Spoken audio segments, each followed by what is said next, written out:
তাকে দেখে আমার শত্রু মহাশত্রু নন্দুর দাঁড়িয়ে আছে, তার মোকাবিলা করতে নামছে। খাতাটা ভিতরে বলে বলে আমার কম্ব না আছে।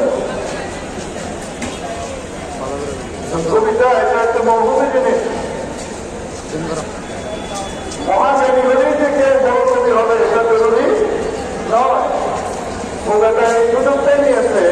আল্লাহ মানুষ কাশ্মীরে তো অনেক বড় আলী নিঃসন্দেহে পারা যাবে না, কিন্তু কবিতায় তো মাহের হবে না। আমাদের ওলামা ইকরাম প্রত্যেক দিনই আল্লাহর রহমতে মহারত রাখেন, কারণ তাদের সম্পর্কটা নিজের কাছে না, এদের সম্পর্কটা